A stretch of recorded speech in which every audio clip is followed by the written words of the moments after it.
안녕하십니까, 김영진입니다.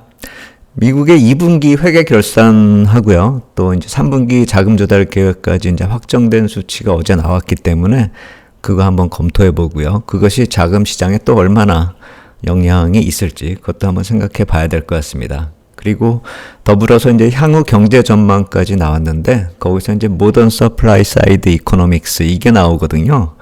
이 공급 경제학 뭐 이렇게 표현되잖아요. 현대 공급 경제학. 이걸 한번 또 살펴볼 때가 된 것 같다라는 생각이 듭니다. 오늘 이 두 가지 얘기 한번 좀 살펴보겠습니다. 먼저 회계결산 자료부터 한번 살펴보겠습니다. 보시면은 2분기 마감 현금이 이제 계획보다 좀 감소했다라는 겁니다. 원래 계획은 5,500억 불로 이제 마감을 하려고 했었는데 4,020억 불로 마감이 됐다고 집계가 됐습니다.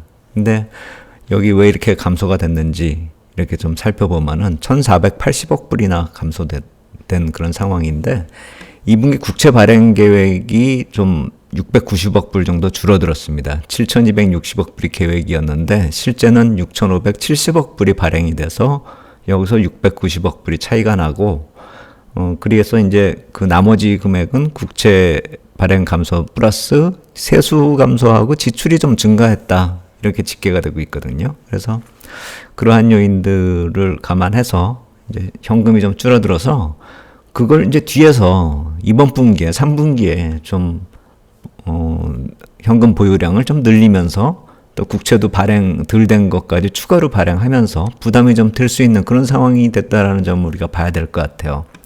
원래는 3분기 국채 발행 계획 자체가 7,330억 불이었거든요. 근데 이제 앞에서 아까 말씀드렸듯이 국채 발행 덜 한 거가 있고 그게 넘어오고 현금이 감소된 거를 다시 좀 채워놓고 하려면 2,740억 불을 이제 증액 발행을 하는 그런 상황이 돼버렸습니다. 그래서 무려 1조 달러를 3분기에 발행을 해야 된다라는 겁니다. 그래서 여기 정리했듯이 마감 현금은 이제 조금 더 계획보다, 그러니까 5월에 세웠었던 계획보다 500억 불 정도 더 늘려서 6,500불 정도로 마감시키려고 하는데 그렇게 하려면은 2분기에 감소했었던 그것까지 감안해가지고 무려 1,980억 불 지난 분기 대비 현금을 늘리는 그런 모습이다. 여기 요 숫자가 나온다 이렇게 보시면 될 것 같아요.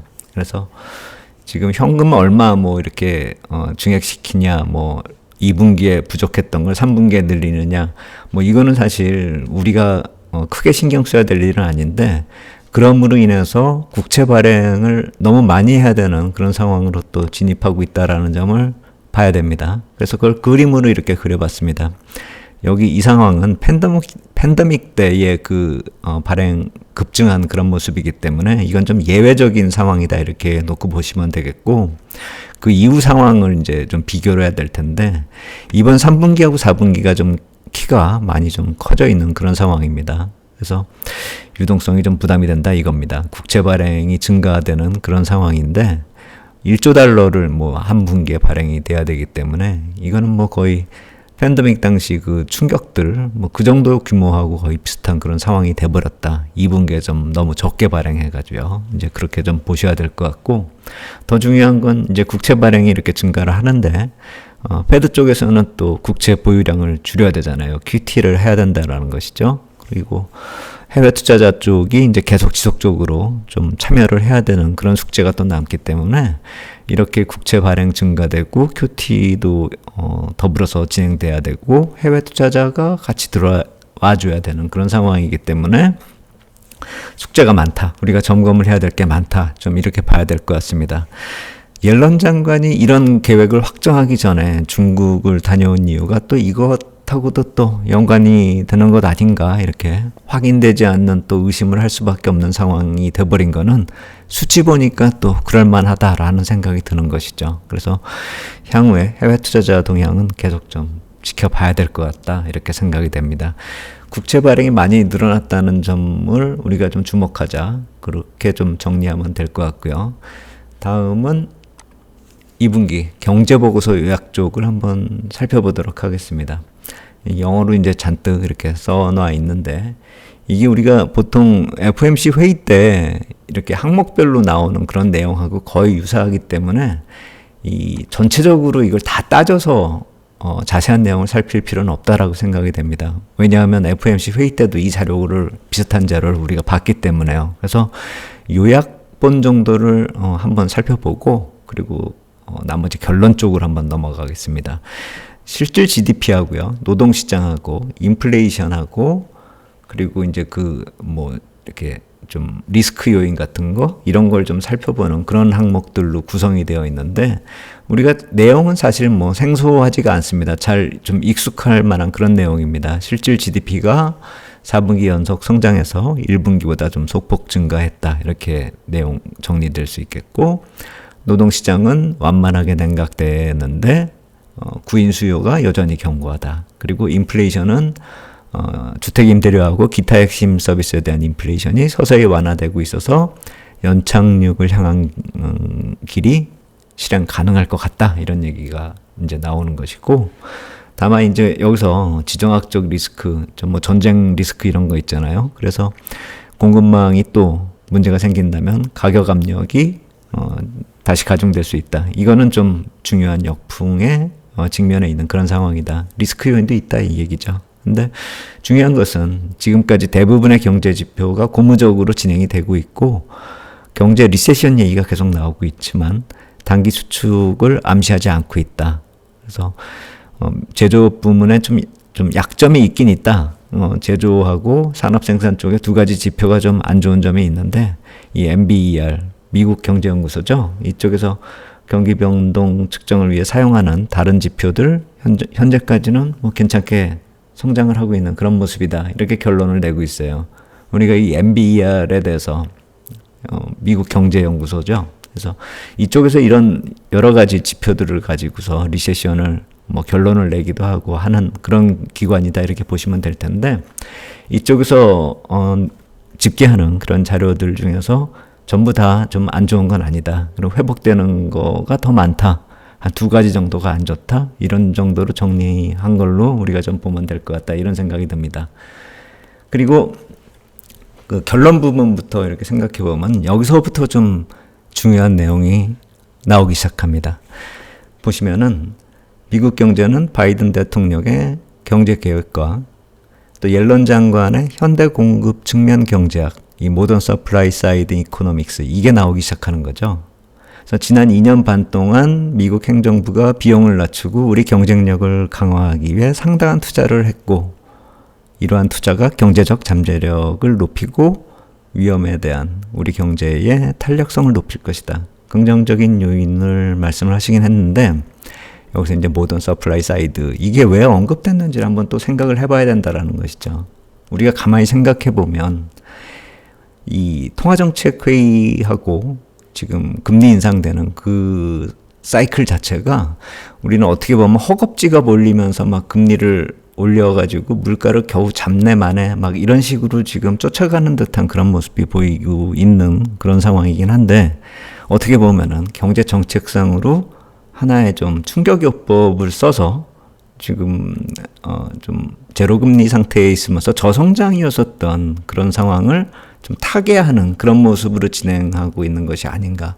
이제 이런 것도 좀 살펴볼 필요가 있다라는 것이죠. 우리가 흔히 보는 이 패드의 움직임 그리고 ECB 포럼 쪽에 이 네 분이 모였어요. 파월 의장 포함해가지고 라가르드 총재하고 또 영국은행 총재, 그다음에 일본은행 총재 이렇게 모이셔가지고 포럼을 했는데 과연 이러한 움직임 속에서 긍정적인 그런 얘기보다는 계속 통화 정책을 지속한다라는 그러니까 금리 인상 정책의 분위기를 계속 이어간다라는 그런 얘기가 나왔고 최근에 BOJ 보면은 그동안의 제로금리 쪽에서 이제 이 사람들이 YCC를 좀 위로 높이는 그런 이제 정책 변경이 나타났잖아요. 어떻게 보면은 이러한 이 중요한 글로벌 4대 중앙은행 자체가 진행하고 있는 그런 모습 자체가 의미가 좀 틀려지는 것이 아닌가. 지금 이번에 정책 보고서가 나온 그 내용에서 이 모던 서플라이 사이드 이코노믹스가 이 단어가 나왔기 때문에 이것이 주는 시그널을 한번 생각해 볼 때가 됐다라는 것이죠. 정책 보고서가 이게 분기마다 나오는데 올해 2월에 나왔을 때는 이 포스트 팬데믹 이코노미에다가 IRA법하고 칩스법, 반도체법이요. 이것으로 경제 성장을 이뤄가겠다. 이런 식으로만 표현을 했거든요.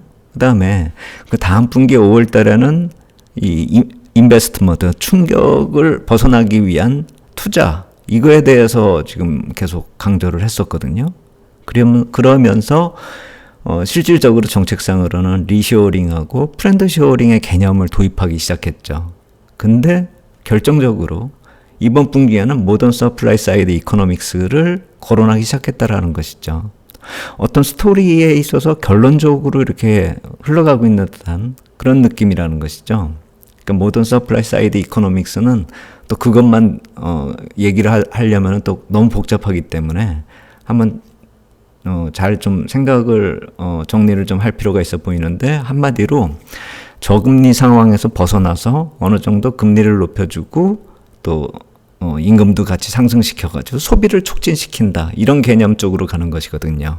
그러니까 실질적인 경제 흐름에 있어서 그것이 일본 쪽에서 기시다 총리가 최근에 추구하는 그런 경제 정책이나 또 바이든 대통령이 추구하는 정책, 옐런 장관이 추구하는 정책하고 일치된다라는 것이죠. 어떻게 보면은 최근에 아까 말씀드린 이 프렌드 쇼어링 자체가 동맹을 주축으로 하고 있잖아요. 그리고 우리나라도 여기에 지금 같이 이렇게 합해져 가는 듯한 그런 분위기죠. 이 칩스법 때문에요.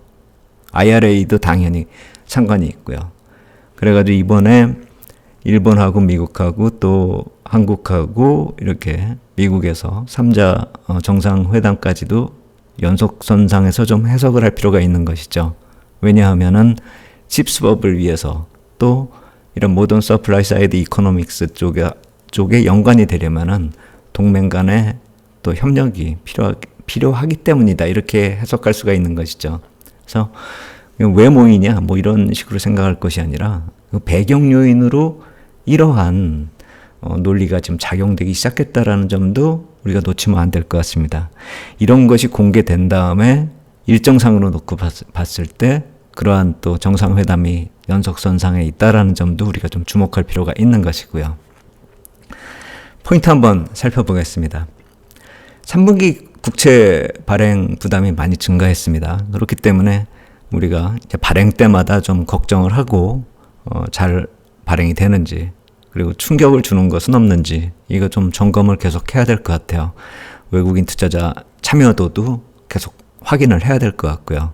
그리고 경제 회복은 이제 본격화되고 있는 그런 상황인데, 이 통화하고 금리 정책에 이제 아까 말씀드린 그런 공급 사이드 이코노믹스가 물론 모더나이즈드 서플라이 사이드 이코노믹스죠. 이거에 대해서 우리가 한번 생각을 해볼 때가 됐다라는 것이죠. 단순히 이제 통화 금리 정책으로 진행되는 것이 아니라 이것이 스토리로 연결이 되고 있는 것, 그것을 좀 살펴볼 필요가 있다, 이런 생각이 듭니다. 아까 말씀드렸듯이 이 팬데믹 이전에 만성적으로 저성장이었잖아요. 제로 금리 하에서. 그래서 금리를 좀 올려져 있는 금리를 계속 좀 유지할 가능성도 있다라는 것이죠. 우리가 보통 페드의 그 중기 전망치를 놓고 봐도 제로 금리가 안 나와요. 이제 2.5%가 롱거런 금리거든요. 그리고 2025년까지도 3%대 이상의 금리가 계속 유지될 거란 말입니다. 그렇다라고 본다면은 이 금리가 좀 높아진 상태에서의 흐름이 왜 나타나고 있는가? 그 배경에 이런 통화정책 더불어서 경제 논리가 또 작용이 되고 있는 것이 아닌가. 그래서 이런 경제 논리가 새롭게 도입되고 있다라는 점, 그게 강조되고 있다라는 점을 우리가 놓치면 안 될 것 같습니다. 이번에도 또 중요한 자료가 나왔기 때문에 향후에도 이거는 좀 우리가 계속 주목할 필요가 있겠다, 이렇게 말씀을 드리겠습니다. 오늘 여기까지 하도록 하겠습니다. 감사합니다.